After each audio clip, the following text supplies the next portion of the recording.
Welcome. Let's call to order this special meeting of the Fire and Police Commission on November 21st at 4:01 p.m. Ms. Clerk, can we conduct roll call? Chair Dozer, Here. Vice Chair Hill, Here. Commissioner Herlinger, Present. Commissioner Jones is absent, and Commissioner Rodriguez is also absent. All right. Clerk and Commissioners, are there any changes to the agenda? Chair Dozer, we do not have any changes to the agenda. All right. Can we go ahead and move now to public comment? I think that's item 4. Chair Dozer, we do not have any in-person or online public comments. Okay. We received one online, and they have been responded to. All right. And not seeing any in person, can you please read today's first agenda item? I think it's the approval of the minutes from October 24th. Item 5, approval of meeting minutes from October 24, 2024. So everything that she's saying is coming up on Oh, nice. Okay. Are there any changes to the October 24th minutes? Chair Dozer, we do not have any changes. Is there any public comment? Chair Dozer, we do not have any in-person or online public comment. Do we have a motion on the October 24th minutes? So moved. The second. We got them here, both. Take your pick. All right. Let's go ahead and vote. Yeah, we're gonna do a voice vote. Chair Dozer, Aye. Yes. Vice Chair Hill, Aye. Commissioner Herlinger. Yes. Motion passes. All right. Item, Next agenda item? oh, yes.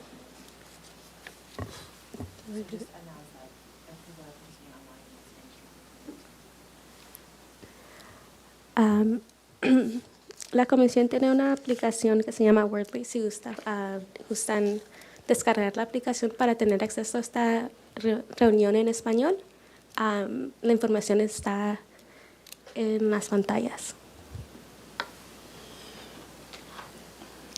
All right. Muchas gracias. Next agenda item, please. Item 6, Yes. Introduction to Emergency Management.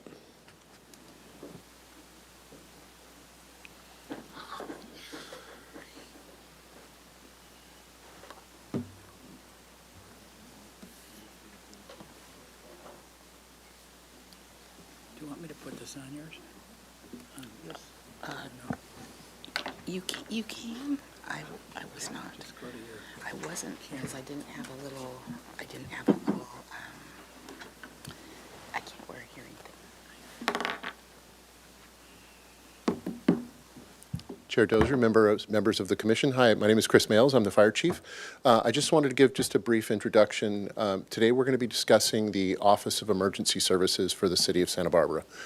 Our emergency manager, who you'll meet, is Stacy Rosenberger. This is always my favorite part of being a fire chief, is getting to introduce the staff and the great people that do the wonderful work in the city. Stacy's been with us for about 2 years, and she hit the ground running as an emergency manager with multiple deployments of the Emergency Operations Center, and is working steadfast in updating our emergency plans, our evacuation software that we're going to, and it's just a great person to work with. So she's going to spend a few minutes going over the Office of Emergency Services. One thing that's really important is that her position lies in the fire department, but she is the emergency manager for the entire city.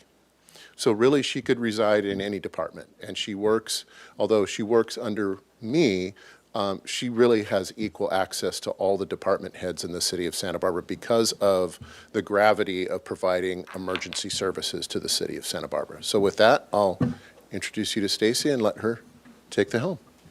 Hi, my name is Stacy Rosenberger. Like Chief Visit said, I'm the Emergency Services Manager for the City of Santa Barbara.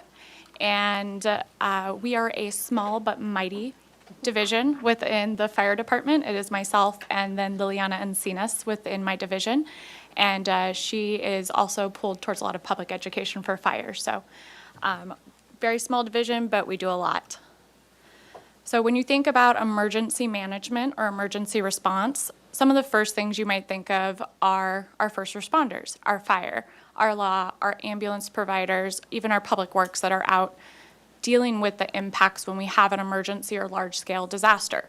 What you may not think about is the people behind the scenes, like myself or other emergency managers or administrative staff who are actually helping us prepare for those disasters. So the Office of Emergency Services is charged with creating the framework that the city uses. This framework helps us reduce vulnerability to hazards and cope with disasters, and we utilize a process of mitigation, preparation, response, and recovery, and that is a ever-circling process that doesn't really ever end. I like to say that we have three main areas of focus in the Office of Emergency Services. A huge part is collaboration. We do a lot of this collaboration in blue skies, and another part is education and preparedness. And I would say that makes up 90% of my division's job on a regular basis. We are lucky that we don't have too many disasters, but we are a disaster-prone city, so we do have response and recovery. But really, a lot of what I do is collaboration in the blue skies, so that includes development of emergency preparedness plans, procedures, and policies, as well as coordinating with the departments, county operational area, and other jurisdictions, as well as our nonprofit partners. We also do a lot of education and preparedness efforts, which Ms. Encinas discussed at a previous meeting, and that is really to get our citizens and residents prepared so that they do not become a victim or need the assistance during a disaster and are able to really, plan for and prepare for themselves and help their community and family. And then the third part is response and recovery. And this is a smaller part of my job, but it can be a very large part.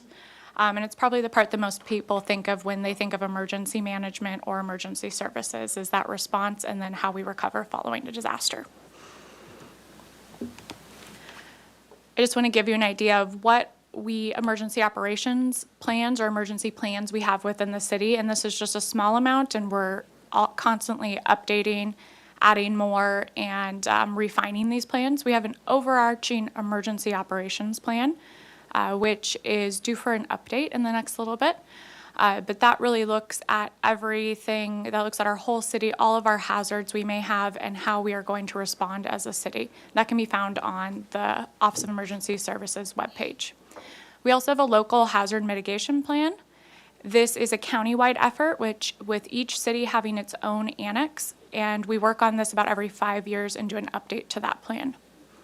We have tsunami response guidance, flood response guidance, and a debris removal plan. So these are just a few. Some additional plans that we're looking at is a citywide sheltering plan to really focus in on how we do sheltering in a disaster with the assistance of the Red Cross, and then looking at some annexes for some specific hazards we are being impacted by, such as heat and severe storms, to go with our flood response guidance. So more to come there. When you think about response and recovery, you may think about an emergency operations center. Not many of you may know what emergency operations center is.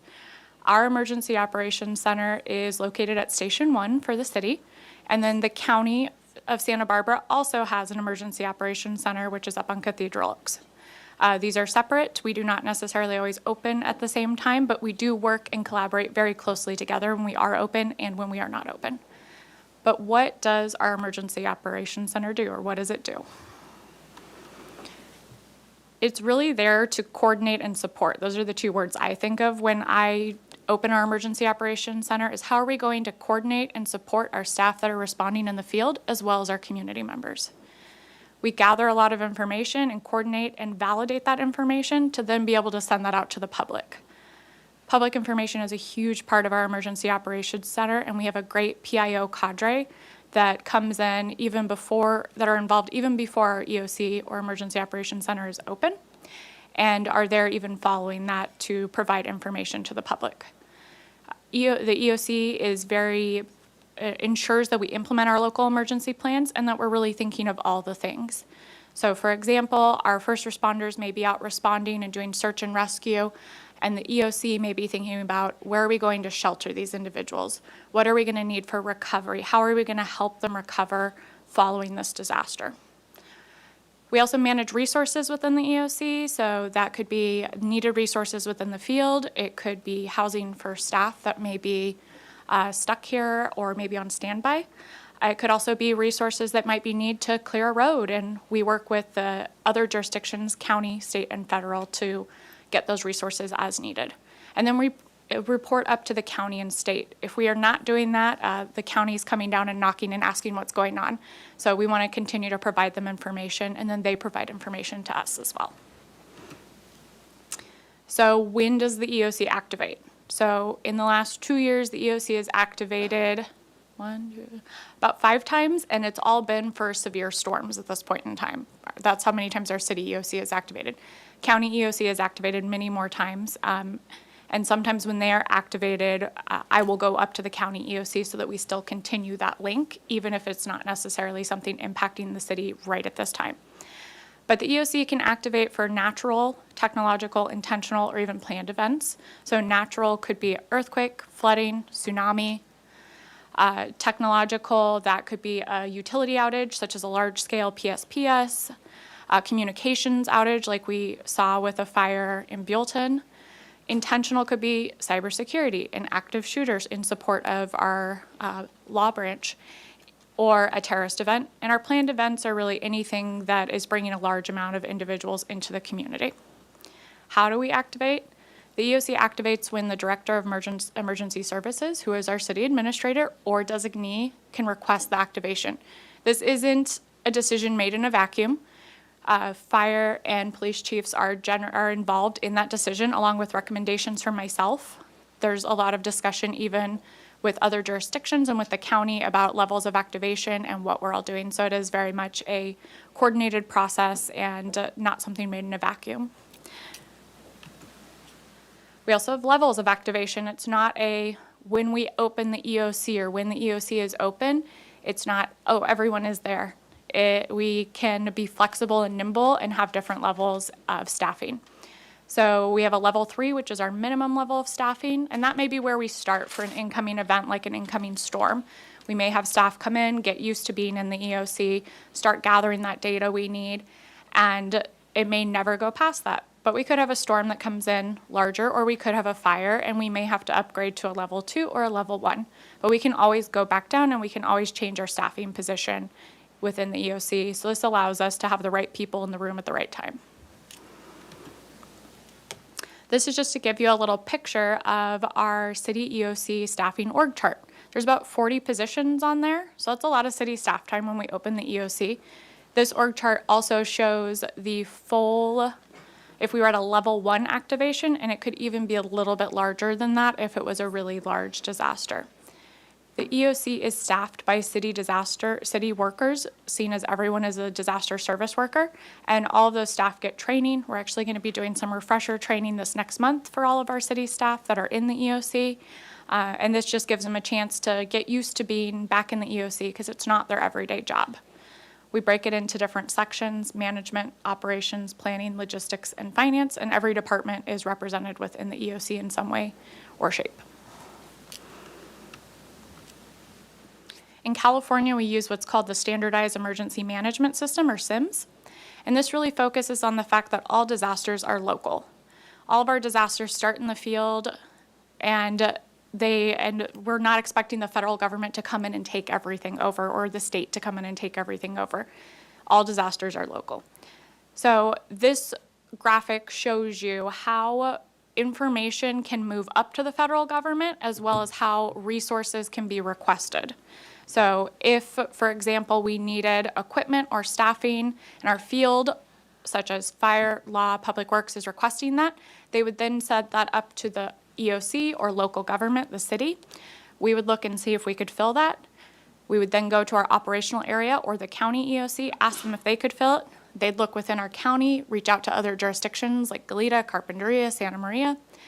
If that's unable to happen, we'd go up to our region with the state, which is the southern region. then that would go up to the state and then to the federal government. So that's how information flows from the field all the way up to the federal government, and also how we request for resources. So it's just a little bit on the EOC. I'm happy to take some questions after on that, but I wanted to focus on a few projects that we're doing with the EOC right now, which are very interesting, and like Chief Mills said, I think you'll be excited to hear about them. First, we're doing an EOC technology update. So our Emergency Operations Center last had its technology updated in 2009.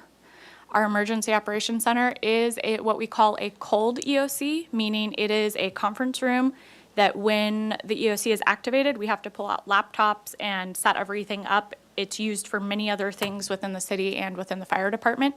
So it's not set up like if you would go to the county EOC, that is a fully set up room that is always ready to go.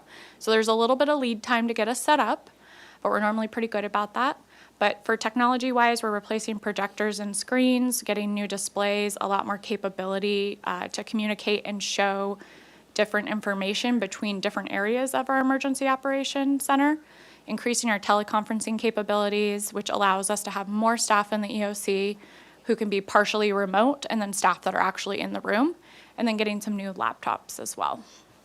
So this has been a project that's been in play for a little while now, and we're just getting to the final bit where we're finalizing bids and where we're actually going to do screens, what we're getting for that, and the technology we're going to be using behind that. So hopefully that'll be done in the next few months. And then this is the very juicy part of the presentation. This is Genesis, our zone evacuation solution or software that is going to be a county-wide system that we are utilizing. This allows us to have set zones for all evacuations. So this is for all hazards, for fire, for flood, for hazardous material incidents, for active shooter, for anything that we consider a hazard. It allows us to have set evacuation zones so residents know what evacuation zone they're in ahead of time. They know what evacuation zone their work is in, their child's school is in, their friends are in. So this is really good. We're very excited about it.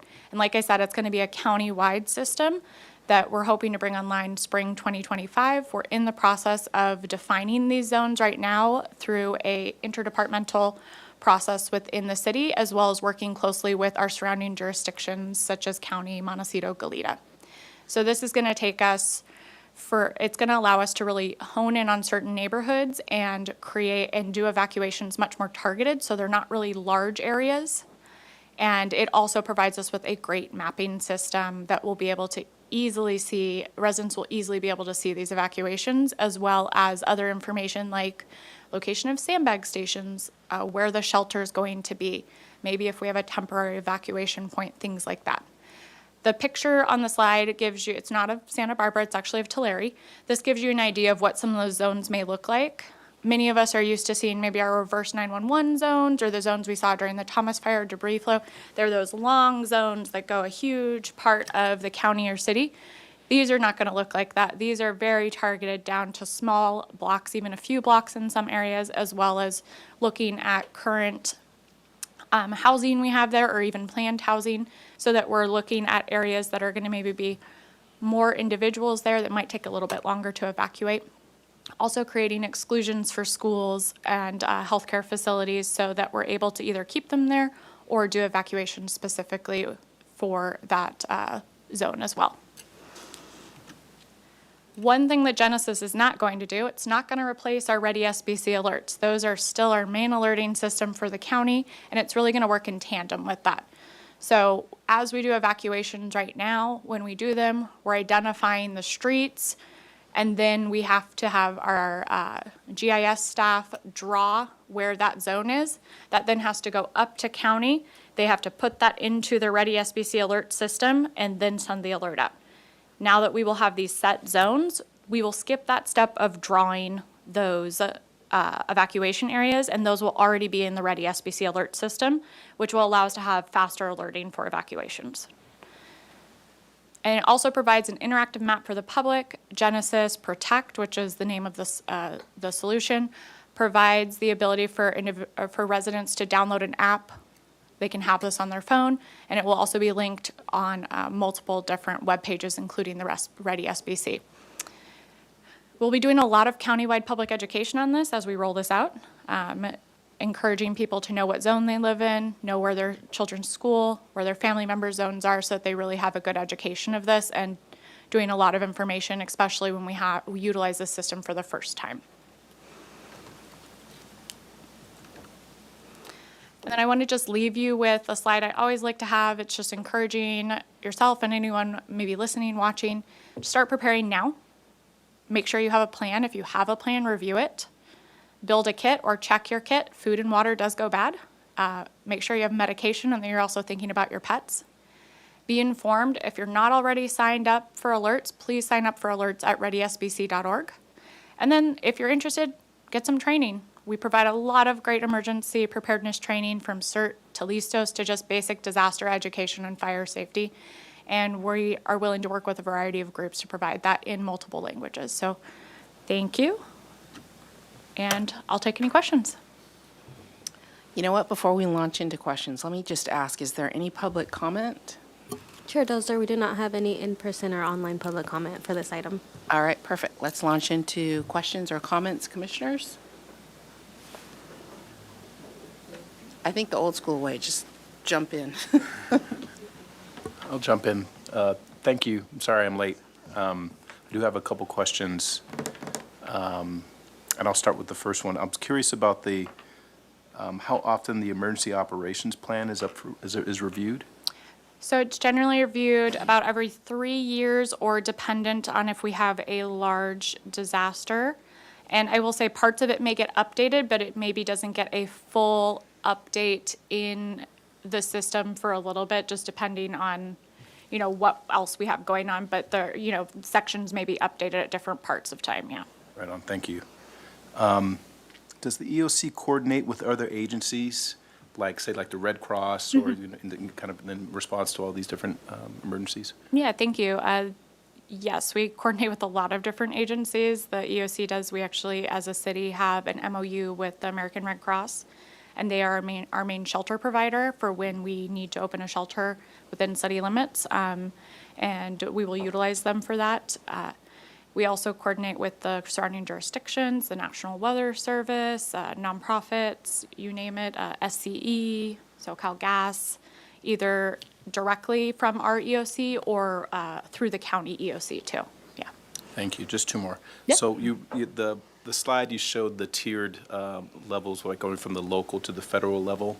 I was curious, you talked about if there was a need to request resources above the local, it would go to the county and then to the regional and then to the state and to the federal. Can you give me example of give us an example of what kind of resources or support are available regionally? I mean, county and state I can understand, but is there like a pool of resources or, funds that are available in a regional way? So when we look at our region for Southern California, that includes LA, or the state of LA, as I call them. So we're able to potentially pull a lot of different supplies, resources, including staffing. We could do mutual aid, such as fire mutual aid, law mutual aid, additional supplies for flood fighting. It varies. Staff for our EOC, a little bit of, you can ask for anything and they'll tell you yes or no if they can find it. Yeah. Right on. Thank you. And this last one, actually, I lied. It's actually a two-part question. The first part is for Genesis, what kind of notification is there built into, in the event of? So for Genesis, like I said, it's not going to be an alerting system. We'll still be using Ready SBC alerts. However, individuals can have an app on their phone, as far as I understand with it. We're still kind of in the process of learning a little bit more about it as we go to implementation and how the community is going to use it. So we'll still be for evacuations or any emergency protective measures, so evacuation orders, warnings, or shelter in place. We will be utilizing Ready SBC alerts for that information. However, this just gives us a much easier mapping system for all of that to be there, and it gives us set evacuation zones so that individuals understand that when we say zone 1, they live in zone 1 and they know that that's an evacuation area. Yeah. Got you. And speaking of those zones, are you familiar with the guidelines that were in place for the creation, the determination of those zones? So as we look at zone creation, we have a group of fire, law, public works, airport, waterfront. Myself, we're looking at our hazards that we have within the city, as well as, where we see flooding at times. We're looking at where the railroad tracks are, things like that. And we're then identifying and narrowing those zones down based on where those hazards generally are. And what we found in working with other counties and cities who have gone through this process already, this has been implemented throughout the state of California. So you can actually go on and see different areas, counties, zones that are already created. And so what we found best practices from them was to make the zones smaller to start with versus going larger and then breaking them up. Because it's a little confusing if you have zone 1, which now becomes zone 1AB, zone 1A, zone 1B. We'd rather start smaller and maybe alert more zones versus starting big and then cutting those zones up based on that hazard. So we're really looking at all of our hazards as a city, and there's, about 5 to 10 people looking at these zones as we're creating them and approving them before we even implement them. So it's a good process right now that we have going. Right on. Thank you so much. Yeah. I just have a quick comment. I think that, first of all, thank you for the presentation, because I think that the general public does not have an appreciation or a knowledge or an understanding of the importance of the work that you do. And so I'm so happy that you were here to at least explain some of it. Obviously, from your presentation, the work is very collaborative with other agencies in cities, counties, could be state, could be federal. Can you explain, because I think many people don't have any idea, how it works with disasters or with an incident in the EOC, of who would be the incident commander and what is that dictated by? So within the EOC, we call it an EOC manager or our emergency or EOC director. So the EOC director is our city administrator or other designee.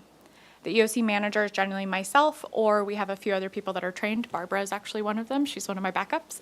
And then the incident is still managed at the incident command post. So that's still managed by fire by law. And they may have another location that they are managing the actual response on the field. And then at the EOCs, we are really we're getting information from those individuals from the incident command post, and we're looking beyond that initial response, beyond the initial search and rescue and life-saving measures that we're taking at the time.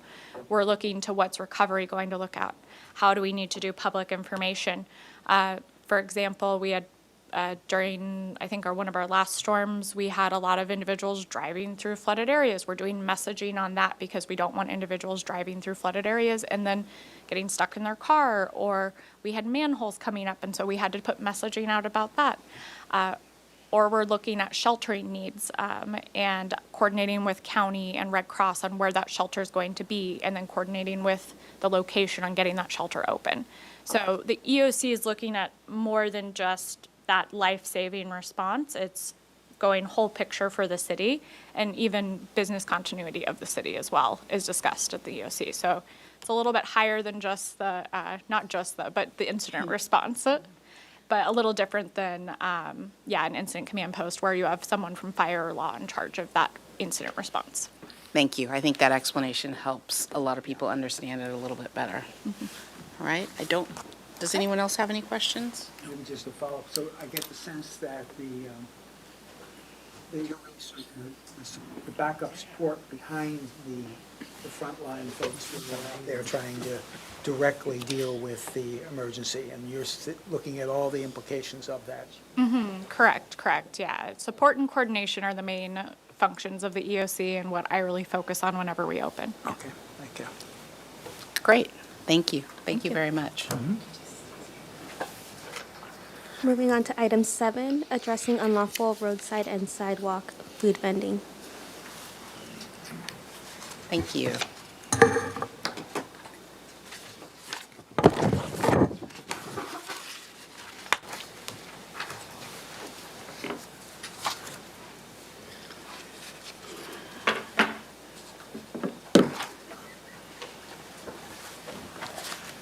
Good afternoon, Chair Dozer and Commissioners. I'm Barbara Anderson, Senior Assistant to the City Administrator, and I'll be discussing how the city is working to address unlawful roadside and sidewalk food vending throughout the city of Santa Barbara.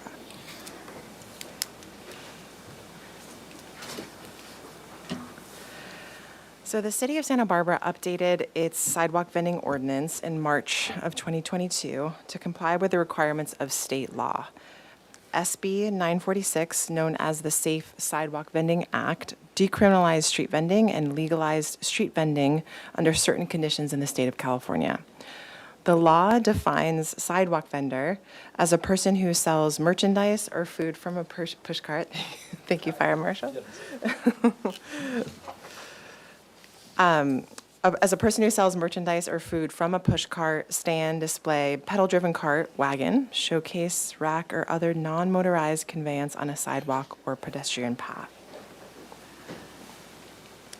In adopting the city's ordinance, council directed staff to defer enforcement of Chapter 9.49 of the Municipal Code for 1 year to allow for education and outreach to street vendors. The Finance Department created a sidewalk vending information guide, both available in English and Spanish. This guide has been distributed to businesses that have inquired about the process for getting a business tax certificate and appropriate permits for sidewalk vending. It has been distributed to inform vendors of the city guidelines while vending. The city also co-hosted 2 community meetings with local business member organizations to inform vendors about this process and address concerns regarding enforcement. So that was in addition to the outreach that happened prior to my arrival and being assigned to oversee the sidewalk vending work. We understand that the intent of the legislation is really to support local entrepreneurs. And again, there's been efforts across the state with micro kitchen food enterprises and a lot of work done with environmental health and services to be able to facilitate this level of entrepreneurship. So we really want to support people pursuing this work in a lawful way, following and adhering to the city's guidelines and making sure that it's accessible. And actually the fee for the business tax permit is only $29, City of Santa Barbara. So unfortunately, even with this education and outreach, we are seeing vendors operate unlawfully. Beginning in spring of 2023, large outdoor-style restaurants were setting up on public sidewalks in very busy intersections. This has included the West Side, East Side, Downtown, and Upper State Street neighborhoods. These vendors are operating without a business tax certificate and the proper health permits. The operations also include open flames, propane tanks, and generators. They are set up on sidewalks, causing individuals to have to step out onto busy streets to pass or impeding people's ability to move through the sidewalk altogether.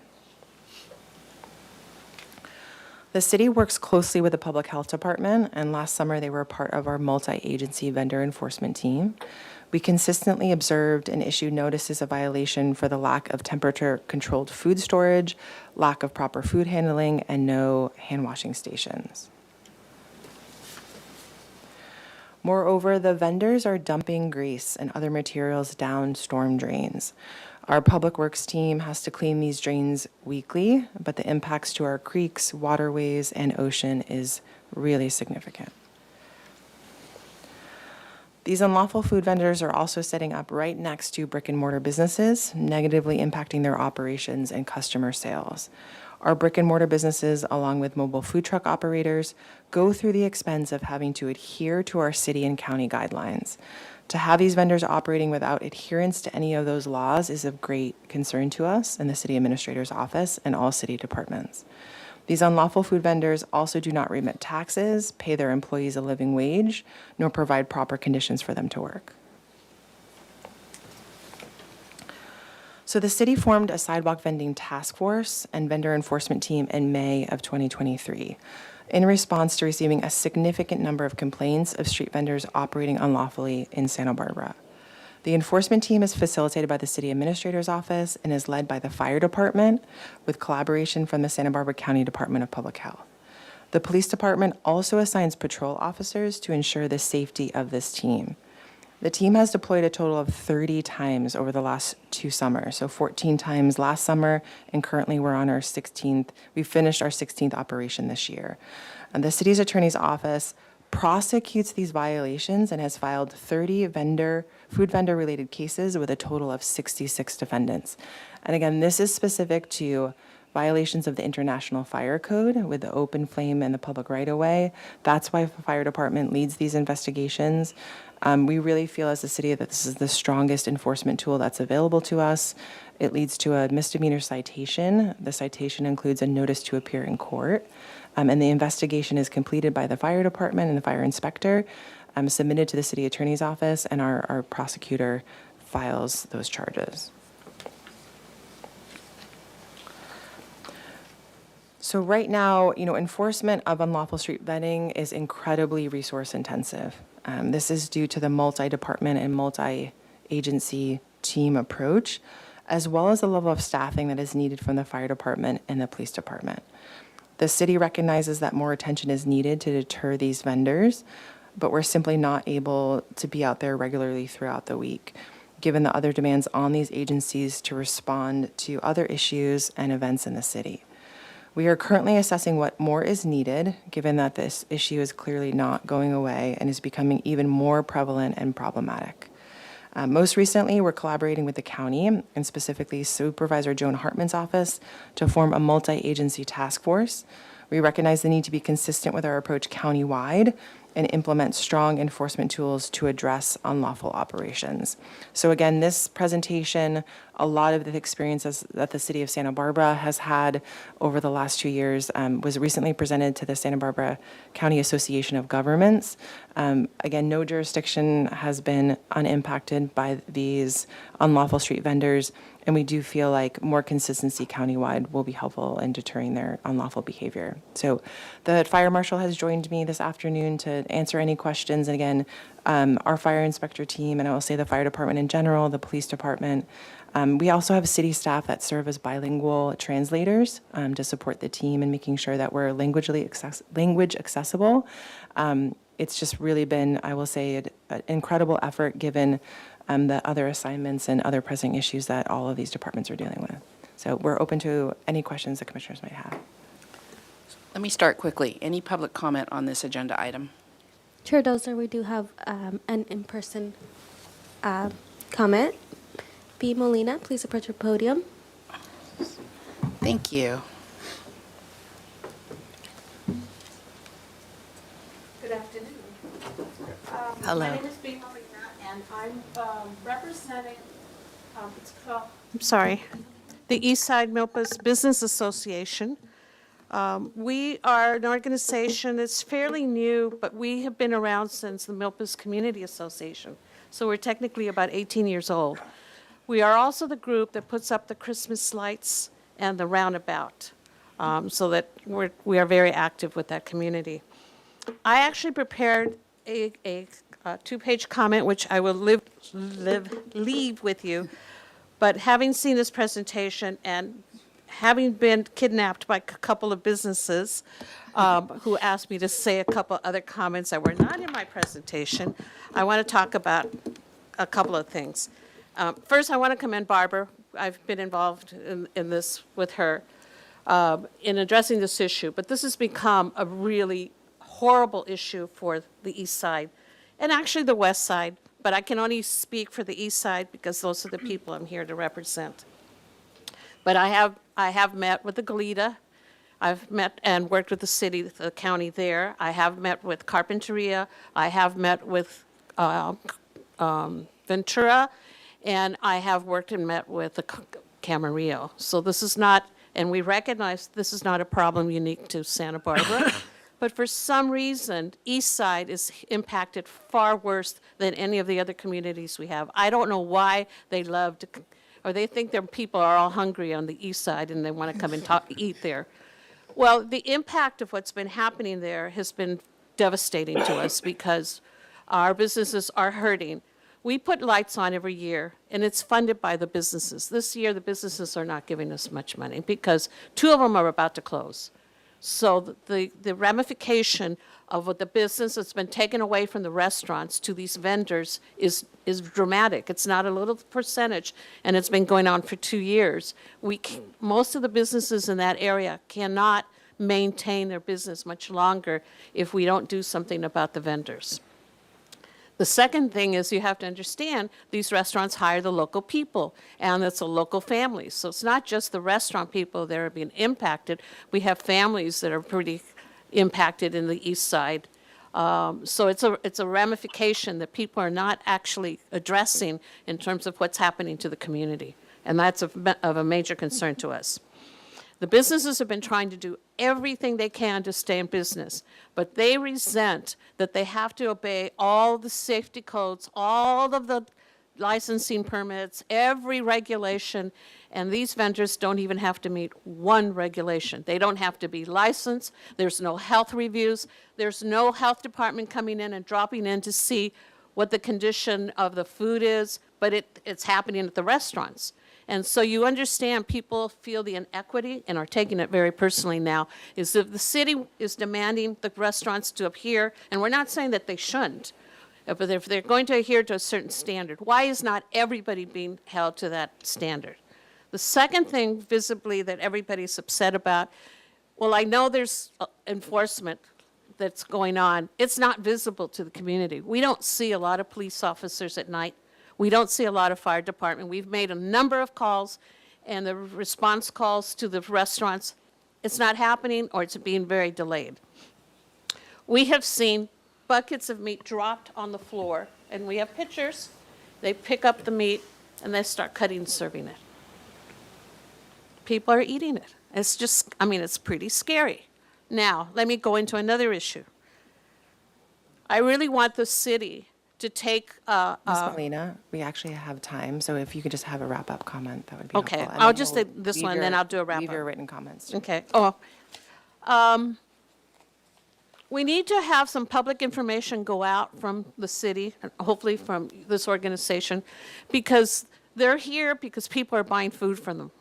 And it's not an ethnic issue. It's very across the board. People are driving in, and I understand you buy tacos for $2. You can't do that in a restaurant. I understand that. But people don't understand all the implications of what's happening. So I think we need a public campaign to talk about why we should not be supporting these businesses.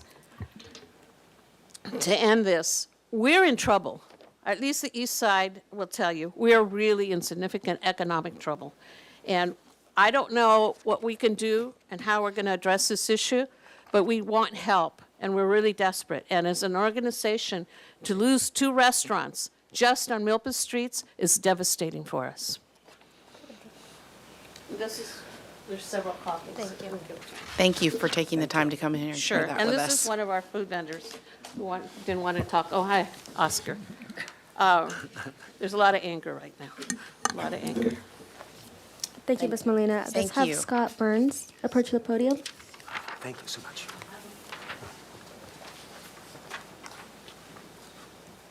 Hi, good afternoon. Hi there. I'm representing Old Spanish Days. We were at a meeting last night, and I got the straw to say, come in and talk with you guys. During Fiesta, we also had a lot of unlawful food vendors that really made it hard for the people that were the nonprofits and the other vendors that came up to help us put on Fiesta. So we're hoping you will do something to make it more difficult or even impossible for those people to be in Santa Barbara. That was my short and quick announcement. I'm chairing a meeting in about 10 minutes, so I'm going to leave shortly. Thank you. Thank you. Thank you.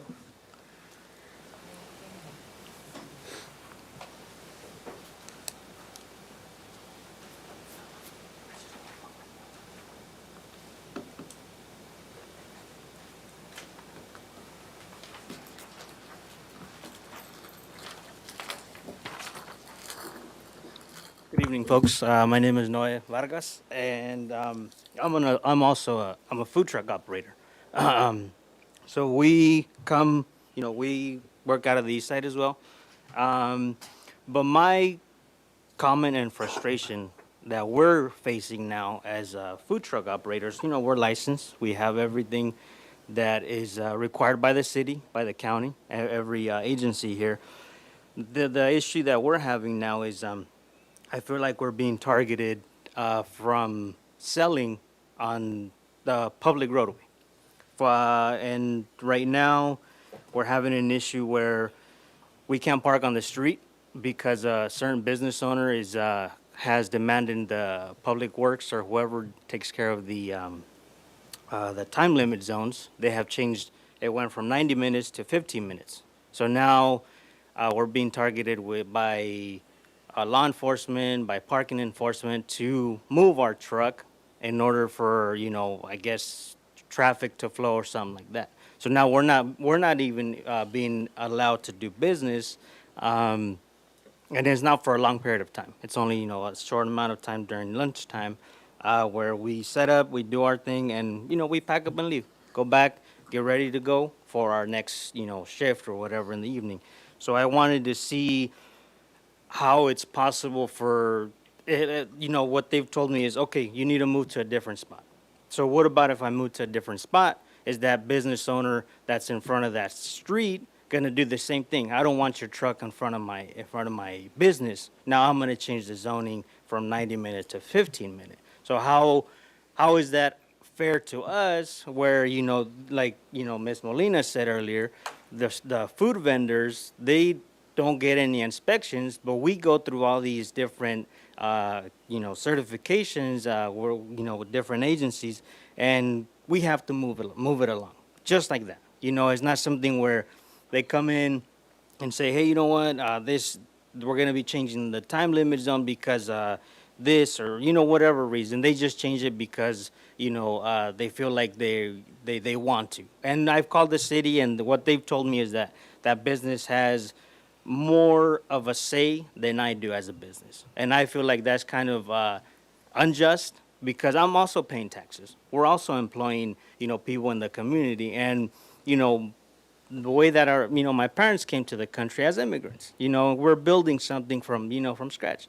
So I just, that was my comment in seeing what I need to do moving forward because I'm getting tickets, $55 tickets, twice, even 3 times a week for, to vend outside in the street. So now that's hurting my bottom line, and I have to cut hours for my employees and restructure everything just because I have to move from this street to another street, So I feel like I said earlier, that we're being Mr. Vargas, your targeted. time is up. Thank you.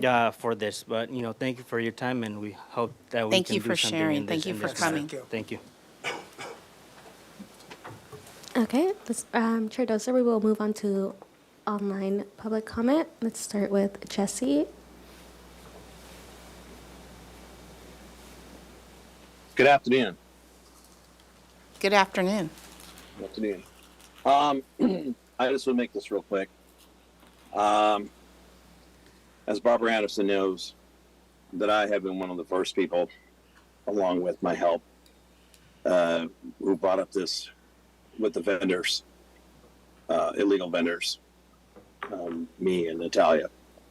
This has been going on for way too long. And as B says, now all the owners are now starting to get upset about it. Well, I know they've been upset for quite a while. But what I want to know is when and how will you guys get the enforcement? What will be done with these illegal vendors? Because we've had numerous conversations, Barbara Anderson and I, and Natalia, with people, because they are not licensed, they're not health permitted, they're not anything. And it's very sad to hear that 2 restaurant owners are going to have to lose their business because of this. And if they are having illegal acts with flames and generators and lights, especially propane, which propane is extremely dangerous, if the police are out, well, then how come they're not enforcing that? That's what I don't understand.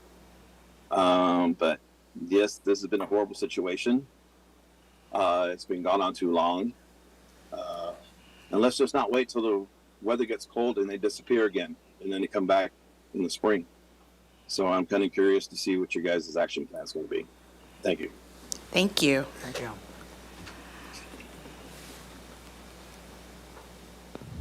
Natalia. Good afternoon, Chair and Commissioners. I definitely echo all the previous comments from the previous speakers here today regarding this issue. However, I would also like to ask, where are our state's reps on this issue? And why hasn't the city of Santa Barbara addressed this issue with them? I have yet to see or hear from the assembly member, the senator on this issue. And I think that they definitely need to be here to rectify this issue. Secondly, I'd like to know if Santa Barbara has a plan B, C, or D with this growing problem. 2019, there was a fire in Mission Hills, located in San Fernando Valley, because of unpermitted vendors. And many years prior to that, there was a hepatitis breakout in San Diego. I hope that would never occur here in Santa Barbara, but of course, anything is possible with these unpermitted food vendors. So I'd like to have those two issues addressed. Thank you. Thank you. Chair Dozer, that completes our public comment for this item. Thank you. Commissioners, questions, comments? I have a few. We all do. Let's start here. Commissioner Hill. So I'm not really clear on the constraints of the state statute. To what extent does it prohibit us from identifying specific areas in which the sidewalk vending can take place? Sure. I'd be happy to address that. We are very constrained by the state. 4 years ago, a state bill passed along, and there have been revisions since then, that before cities could have blanket prohibitions on sidewalk vending.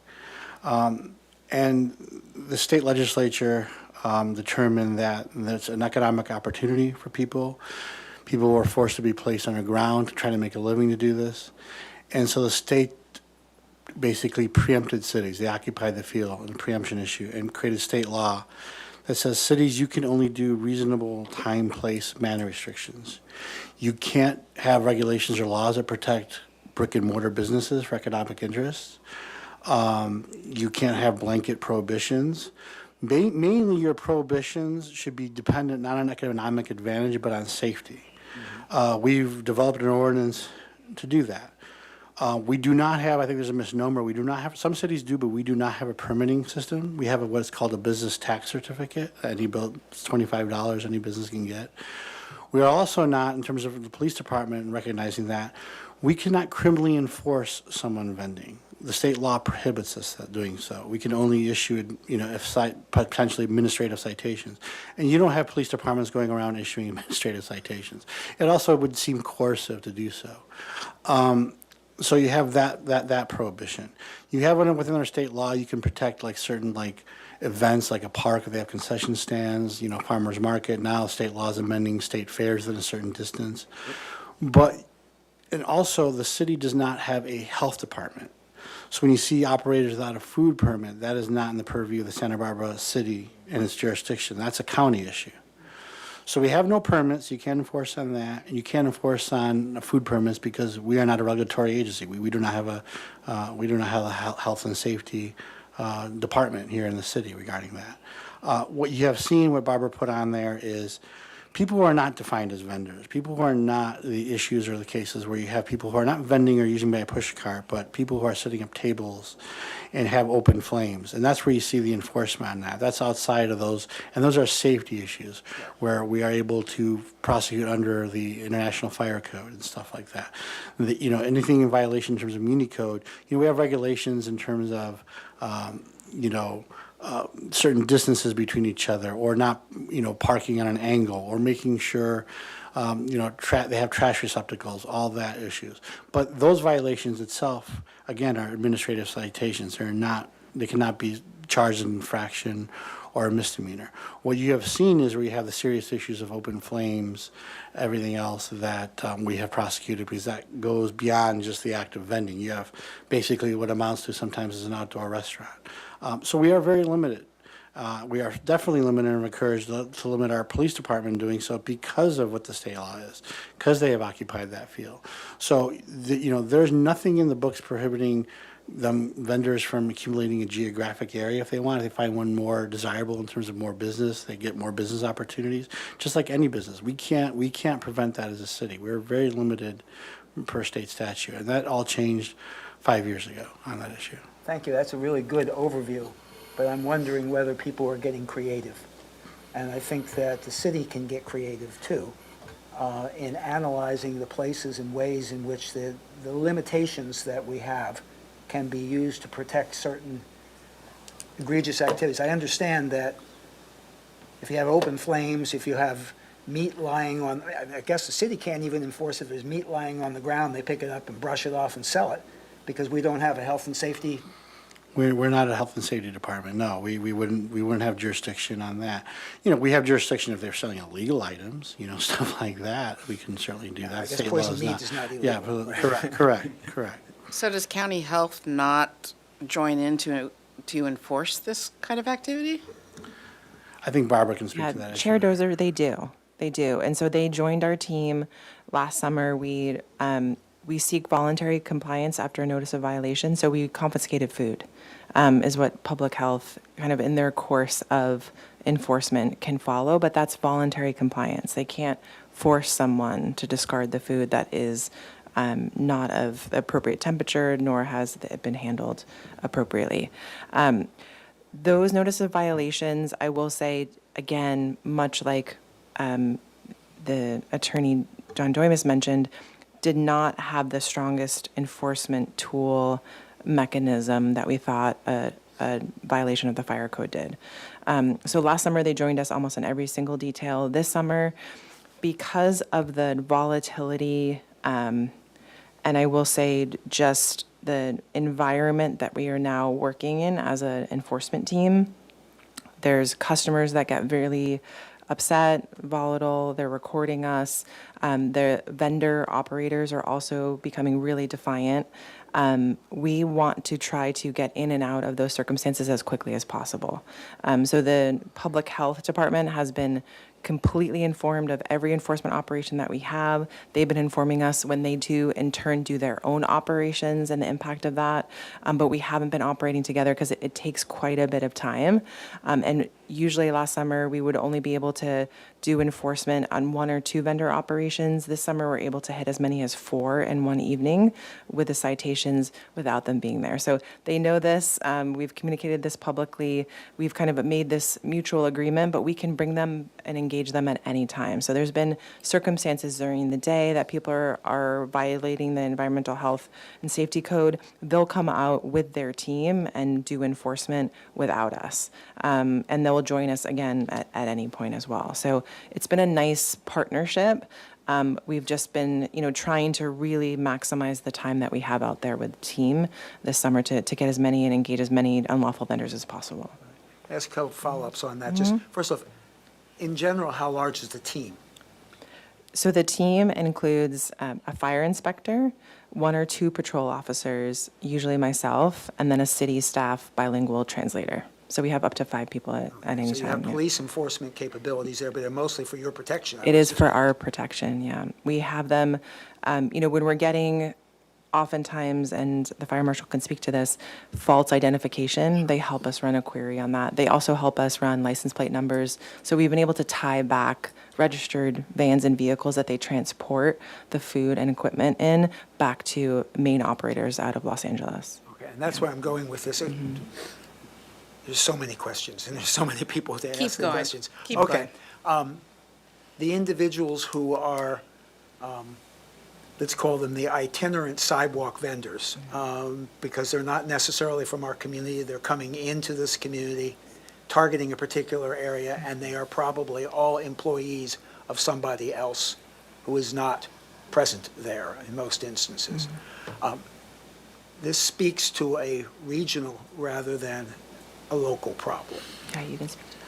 And maybe what is being done, since that's obviously not lost upon you, what is being done to see this as a more regional problem? Yeah, good evening, Chair Dozer, Commissioners. It is starting to become a regional problem. We did have, that was a couple of weeks ago, we had a meeting at the county supervisor's office. It's starting to hit their radar as well. So we tend to be a litmus test for northern parts of the county, and when it starts happening here, it starts progressing. So they're starting to see these pop-up vendors in San Ynez Valley, in Goleta, Lompoc. So I'm hopeful and excited that we're having a much more regional approach to this, because this vendor enforcement doesn't stick to a jurisdictional boundary. In that meeting, we did have some state representation there, which was also helpful. I do believe that it's going to need some effort from the state level in order to amend some of the bill that was passed when it comes to this specific issue. Because as you've heard from Mr. Doimus and a lot of other folks, our hands are tied for a lot of the enforcement capabilities. Just a background thing I should know, an administrative citation has what consequence? In the city of Santa Barbara, it's about a $100 fine. Okay. So It starts with a $100 fine. It can increase with the subsequent violations. but if the same person is the one who's getting the violation, but his brother-in-law is the next person that's going to be doing this. Exactly. Yeah.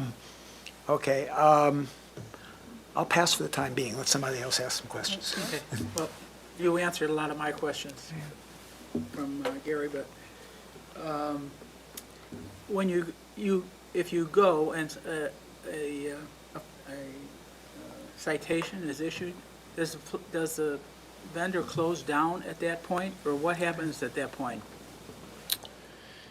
Yeah, when we first formed our team, we had an educational approach where we went out and we issued a lot of warnings and had them pack up for the night.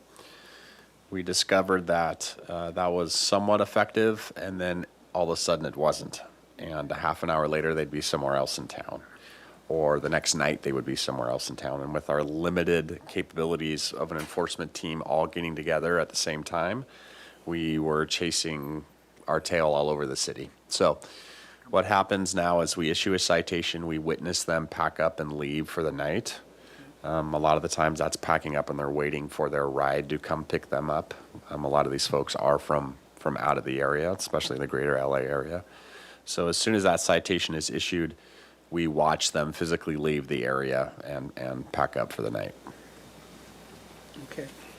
I'm not clear on what the role of the commission is on this particular issue. If I may address that issue, really nothing, to be really blunt. Thank you. No, this is just informational only, an issue there. This is also really, this is enforcement. And so just like any level of enforcement, the commission's position is not to direct enforcement in any way. Just like the city council cannot direct enforcement in any way. So it's just strictly informational. Attorney Doimus, from what I understood in terms of this being under the purview of the commission, you can advocate for this being a priority for mayor and council. You can advocate for the city administrator's office that this continue to be a priority, that you can also advocate for resource allocation through the budget process if we feel like we need more capacity. Is that correct? Because it's not enforcement oriented, but it could be priority oriented. I will be honest, as I always am with this commission. I am concerned about how the conversation has been framed. There's a lot of people that do vending that are legal and are not violating the law. And, you have certain subsets with the open flames, which we're doing that. Yes, the commission can advocate and just say that. I don't think when it comes to police force, that the commission should be advocating priorities of enforcement. We have never done that in history. It's not within the purview of this commission.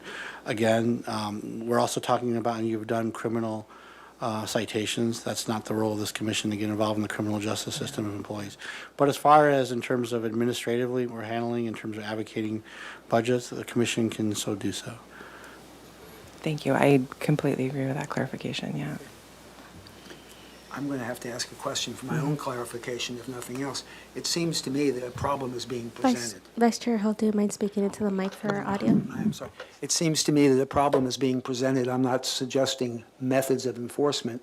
What I'm suggesting is, what are the coordinations that we can advocate for to develop a solution for this problem? Because it seems to me that it's a problem that exceeds the resources that are currently available to address it. Commissioner Hill, yes, and it was requested by the commission for us to present on this issue because it obviously is relevant and timely for the public. You've heard public complaints, you've received public comment on it. So we definitely want to address both the education and the pathways for people to access being a lawful sidewalk vendor in the city of Santa Barbara, but also address, some of the questions you've had around enforcement. So I just want to leave it on informational purposes only. I definitely want to hear to the city attorney's guidelines on this. And please know that that is on the onus of the department and the city administrator's office. We are working actively to shift strategies, to combine resources, coordinate with other jurisdictions, learn from other jurisdictions. We know actively that things are evolving and changing. Even from one summer to the next summer, they've been shifting enough. So we also wanted to bring attention that we are prioritizing this. I think a lot of the community reports and feedback that we receive is that nothing's being done. So we absolutely wanted to share with the broader community that a lot is being done, and actually quite a bit of significant resources have been allocated to this issue as well. Can I ask one more, just sort of general question? Is the time period for this activity limited to a particular number of months, or is it now starting to expand into the entire year? We're seeing this winter that it is continuing. After daylight savings and with the colder weather, there's less vendor activity, but it is still prevalent. Last summer, our enforcement actions were actually able to yield complete, ceasing of operations of the large outdoor style street taco vendors. But this summer, the consequences haven't been the same.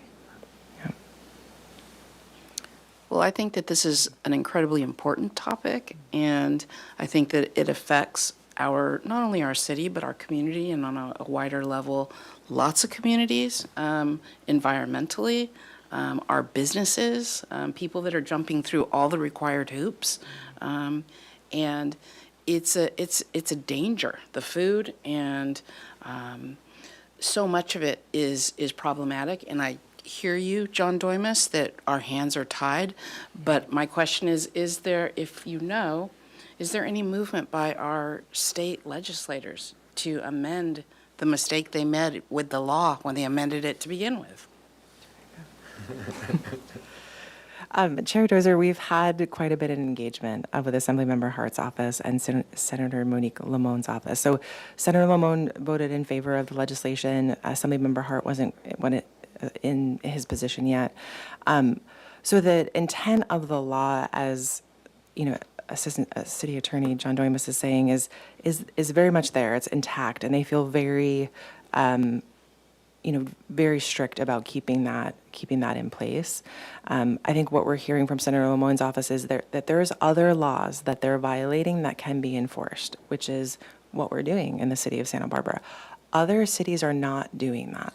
So a lot of the reaction we get from vendors is, well, we're able to do this in LA. And my response is always, well, they're not enforcing all of the laws. So, so that is also a piece of this, is that it's not consistent statewide. And now this summer we're finding when we, issue the citation and we watch them pack up, they're moving on to the next jurisdiction. So, that again, we don't want to impact other cities by our enforcement either. We want that consistency. And then some of the response is, of all of the priorities, is this our top priority? So legislative action, as you know, has followed all sorts of avenues this past last legislative session. We advocated through our lobbyists to be able to shift or redefine or clarify some of the parts of this legislation, and there wasn't receptivity to that. So we'll keep working. We'll find avenues to advocate in the right way, and for them to come alongside us, hopefully, in a way that, again, meets both the intention of the legislation as well as some of the resource-intensive pieces of the enforcement. And if I just may add too, I invite the commission to look at chapter 9.49. That's our vending sidewalk ordinance. And it contains a whole litany of list of, regulations, safety issues. Again, the majority of it, again, we are limited by going through administrative citations. But if you have some action that's egregious, like open flames, that go outside of it, or if someone is creating a health situation, refuses to cooperate, again, we have the ability in those rare circumstances to go criminal or impound, even impound the cards, as you'll see in the ordinance. Thank you. Well, let me ask you a follow-up to that. Recognizing that cities can impose time, place, and manner restrictions, what are the restrictions for time, place, and manner? It's a very good question. So as I look through the ordinance, you have, different in terms of timing when it's a residential zone, right? So for residential zone, roaming sidewalk vendors are permitted in a residential zone between hours of 8 a.m. and 1/2 hour sunset. When we say roaming is, they must move continuously except to make a stop and a sale. And it's like, well, why do you have that rule for residential? Well, because you can't operate businesses in residential. I can't have a business out of my residence house. So that's why you have those rules. In commercial zones, industrial zones, it's much more relaxed because you're not really causing disturbancing or peace issues on that. So that's just one kind of example. There's a litany through that code, but I wanted to give you one example of a time, place, manner that shows you, okay, you have till 8 a.m. till sunset, and you have to be moving continuously. No, and I appreciate that.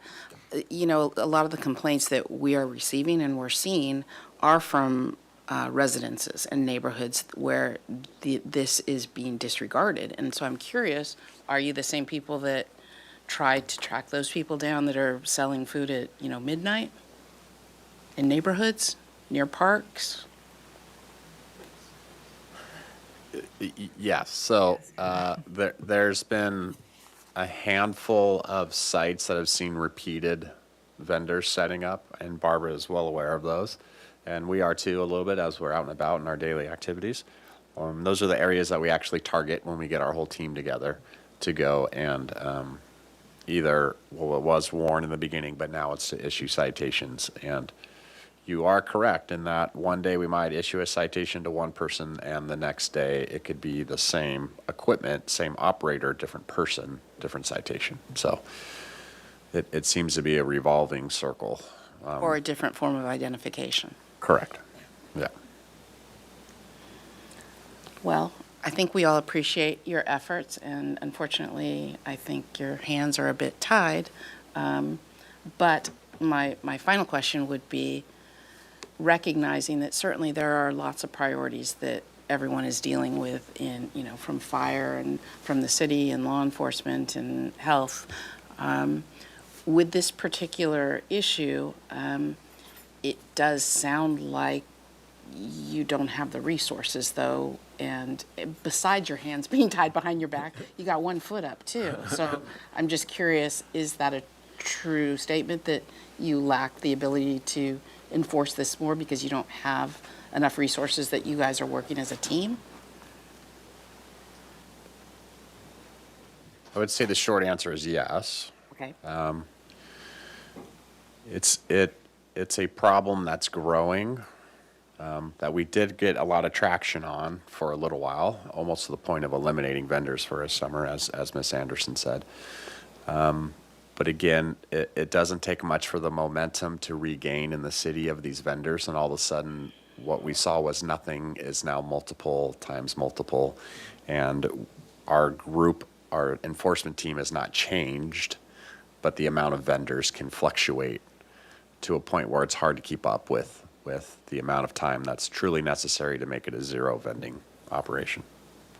And Chair Dozer, I'll clarify too, this team is working on nights and weekends. right? So for us to build out a schedule where we're out there frequently, the fire marshal in the prevention division has 3 fire inspectors. We have one of those on our team on those evenings, 1 or 2 patrol officers. It's overtime assignments that they're taking on, and even for the availability of our city staff. So it's also when and how frequently they're operating. So almost every single evening, setup starts, as early as 5:30, the beginning of the summer, as late as 8:30 or 9 o'clock, and they're avoiding our enforcement. So if we're out one evening, again, we're not able to be out multiple evenings. They know we're not going to be out the next evening. So their behavior is altered because of the enforcement actions that we're facilitating as well. All right. Any other questions or comments from the commissioners? One, and I recognize the time already on this, but it's a very interesting issue, if nothing else. How, if at all, does it relate to the problem of unauthorized food trucks?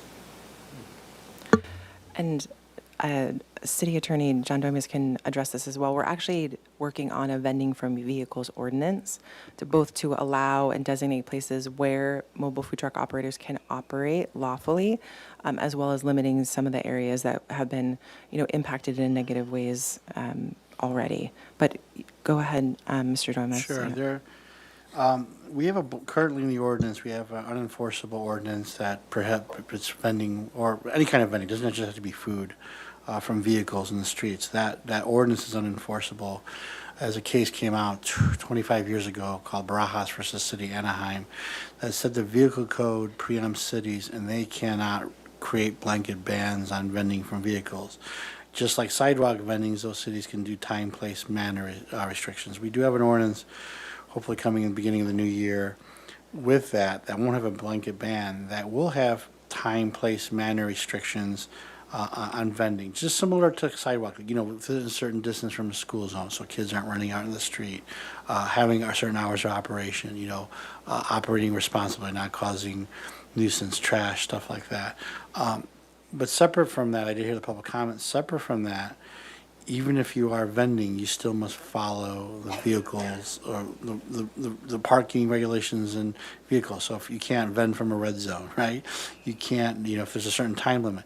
If you have a certain size vehicle, due to our oversized vehicle ordinance, you can't vend based on that. So we are creating a vehicle vending ordinance with time, place, manner restrictions on that as well. Working with vendors to do that and having certain time limits. Can they vend, if it's a open parking space, can they vend 4 hours at a time?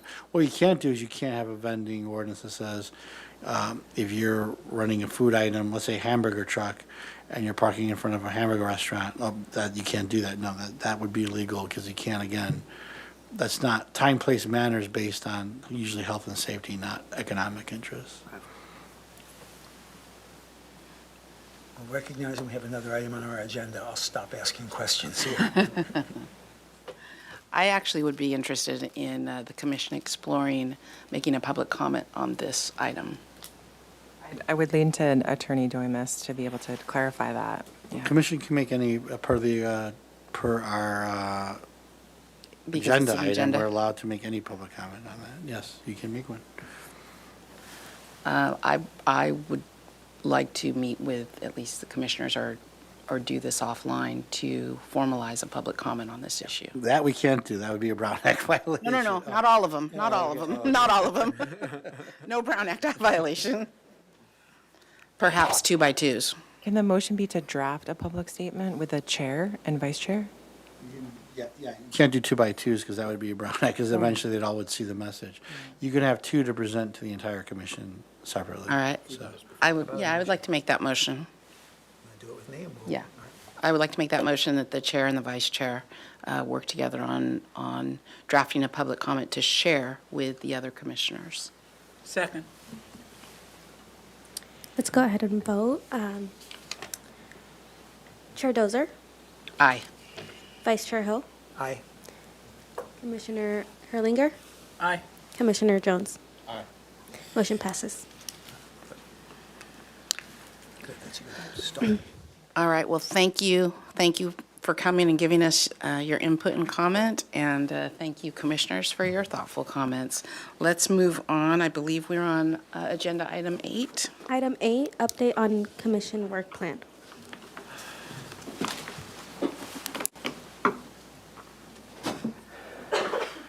Okay, good afternoon, Chair Dozer and Commissioners. Once again, Barbara Anderson, Senior Assistant to the City Administrator. So this afternoon, Chair Dozer requested an update on the status of our annual work plan and to facilitate an opportunity for all commissioners to provide input on next year's priorities as we work on developing a draft for review at the next meeting. So as a reminder, the annual work plan is required by the ordinance that assign new duties and authorities to the Fire and Police Commission. It specifically states that the commission will work with the city administrator's office to submit an annual report and work plan to mayor and council no later than March 1st of each year. So this is just a quick overview of our 2023-2024 key planning objectives. Again, we combined 2 years in our current work plan because one, we just newly formed as a commission. The commissioners then undertook a very comprehensive training and orientation program. We went to draft that annual work plan, and it was actually submitted to council for the first time in March of this year. And so we'll, again, continue that on annually to follow into March of next year. So we had several key planning objectives. The first was to ensure the completion of the orientation and training requirements. And so it was very comprehensive per the updated ordinance around civilian oversight. And so all of these trainings were undertaken. Most of these were done in a public forum, so they were recorded. As we onboard new commissioners, they can now go back and review those trainings to get up to speed on a lot of the content that's required for new commissioners. We also have commissioners participating in ride-alongs with both the fire and police department. A lot of you have shared when you've participated in those ride-alongs, which I think has been really helpful for the community to hear about your experiences. And then the second part of this was to review the department complaint process and use of force investigation policy and process. So this was completed early in 2023. This will also once again be highlighted during our annual reporting that will happen again at the first quarter of next year. We also received the final report on the audit of the Santa Barbara Police Department conducted by the OIR group. So we'll actually and have planned to receive an update from the police chief on the implementation of these audit recommendations early next year. We still have work remaining around reviewing the current Fire and Police Commission policies and procedures and making sure that they align with the new duties and authorities. So we've reached out to the commissioners to inquire who wanted to be kind of involved in reviewing these policies and procedures. Again, not to exceed a quorum of the members of the commission, and that will bring those forth to the commission for discussion and review and final refinement. We also have the review and advising on the updates to the tow rotation list and tow operating policies. So Attorney Doimus facilitated an overview of what our quasi-judicial duties are in this regard. And so then we'll continue to work on any proposed refinements to this list and the operating policies in coordination with the police department. We also received the critical incident policy of the Santa Barbara Police Department, which also included representatives from the District Attorney's Office and the U.S. Department of Justice. So again, that was back in 2023. We had a comprehensive presentation on the policy, and then opportunities, and we heard from commissioners about and learning about when the public has access to certain information, what our policies are in releasing that information. And so again, that was back in 2023. The last piece of this was to advise the city administrator's office on a public communications and outreach strategy that increases engagement from community members on issues under the purview of the Fire and Police Commission. So we started to facilitate these in-community meetings to hear directly from those who've been impacted by the criminal justice system. So we still have work remaining on collaborating with all of you on how you want to continue these efforts and expand our community engagement overall. So our next steps from today are to get your input on work plan priorities going into next year. We'll review a draft of that work plan at the January meeting, finalize the annual work plan at the February meeting. So again, I just want to reiterate, there's going to be multiple points for comment on this draft work plan. And then right now, we're actually slated to go before council on March 11th. This really aligns with where we were this year. I know it's not March 1st, but we really want to make sure that the commission is finalizing the annual work plan before it's submitted. And so this is how the dates align to be able to present to council. So I just offered a few questions, your input on the work plan again for next year. We'll be capturing your comments here today to, again, work on that draft. So what are these priorities? What are important topics that you would like to cover? And really hearing more about your vision for community engagement. So that's my presentation. Thank you. Really quickly, any public comment? Chair Dozer, we do not have any in-person or online public comments. Thank you. Commissioners, questions, comments, input? Okay, I'll start. One of the most important things that I think the commission is interested in learning about, and it would be from the police department. In receiving a case, perhaps, something that is obviously a disclosable investigation, maybe a case on a complaint on bias or a case so that we can learn the process and the steps that the police department took to address it. And I think that would be useful for us in analyzing future complaints that we might receive. Thank you, Chair Dozer. I'll make a note of that, and I'll work and coordinate with the police department on how best to represent that in the work plan. Great. Great. Anyone else have any input? Well, I have a sort of half-baked idea, so I'm formulating it on the fly. I still feel that there is a broad gap between what comes before the commission and we hear here and what gets out to the community from the events. I know there are some number of people who watch us on YouTube, probably fewer than watch the cat video during any given period of time. And I'm suggesting that we may want to consider a working group to figure out how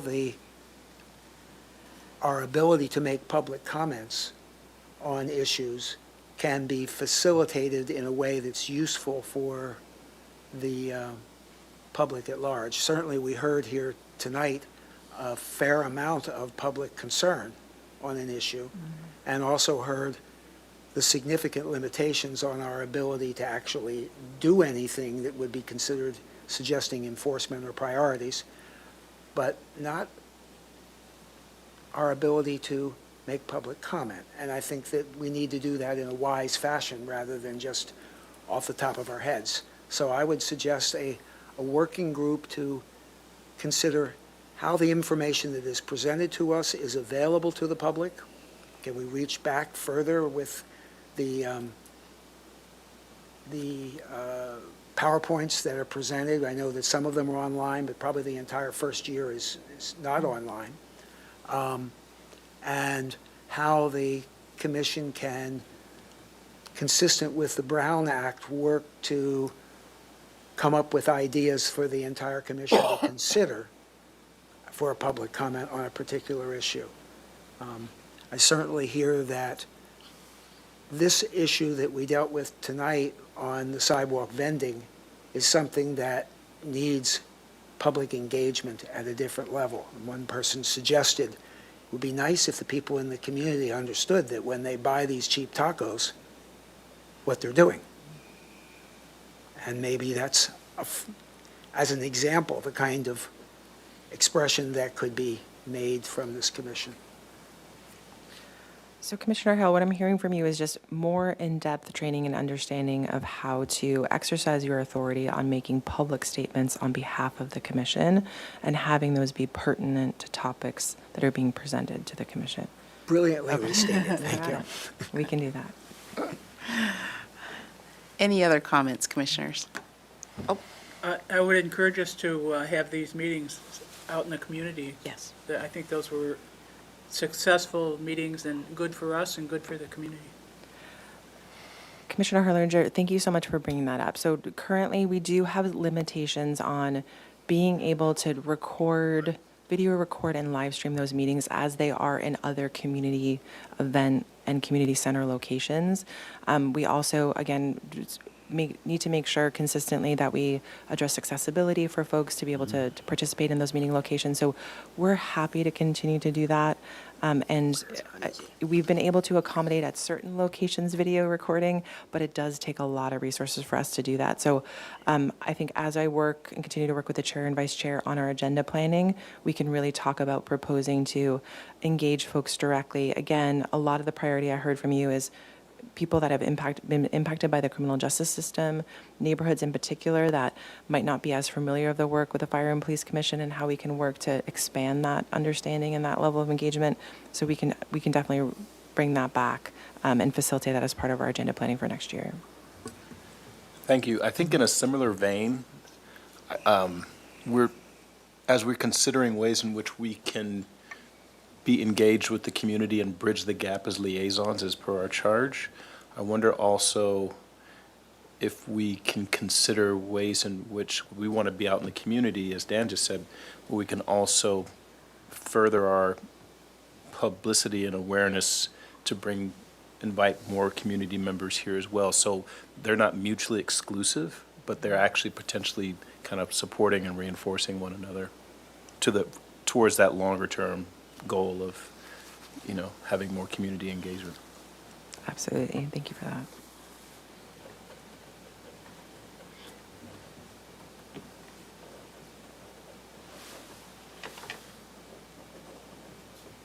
All right. Not seeing any further comments from commissioners. Let's move to agenda item number 9, which is commission and staff communications. Would anyone like to share what we all did together this week? I got a little shovel. And we didn't, and we didn't violate Brown Act. So I would say kudos to Yes, whoever put together the program. They did a terrific job. for the groundbreaking for the new police department. Yes. Anything else to share? Can we get a copy of that picture? Yes, I will email it to you, and we can look at placing it on the website, definitely. Well, I think if there's no objections, not seeing any, not hearing any, let's bring this meeting, wait a minute, we do have one, hold on. This is just a technical thing. When we get public comment from somebody, I think we should get their last name as well. Because I think we heard from Jesse and we heard from Natalia. Is their last name recorded somewhere when they sign in, or how does that work? Just for the Brown Act, no one is required to give their name to the commission. We can't ask for that. That's a chilling effect. Okay, but they gave us their name. I understand, but it shouldn't be that. It should not be an important issue. But just to clarify, though, we can't have a I request. understand. But when somebody, okay, And those two individuals we know well. We collaborate with them very closely, so we do have I those don't think they would particular. object to having their full name Yeah. presented, that's all. Well, and our clerk is using what they put into Zoom as their identifier, so that's how they call They're them. just putting their first names Yeah. in? Really? They can use fake names or anything? Yes, Yeah, now they can. absolutely. Or We- anonymous. Again, Okay. Attorney That's what Dormus they're is saying putting we in, want to that's make the good. meetings as accessible as possible, yeah. We have to use our full names though, right here. You're appointed commissioners by council, yes, you do. You can be And anonymous, Dan. Congratulations to Commissioner Hill and Commissioner Herlinger for being reappointed to the Fire and Police Commission to serve Yes, thank a you. 4-year term, so congratulations, thank you. All right, well, it's almost Thanksgiving, so this brings our meeting on November 21st to an end at 5:35 PM. All right. Thank you. Done. Thank you.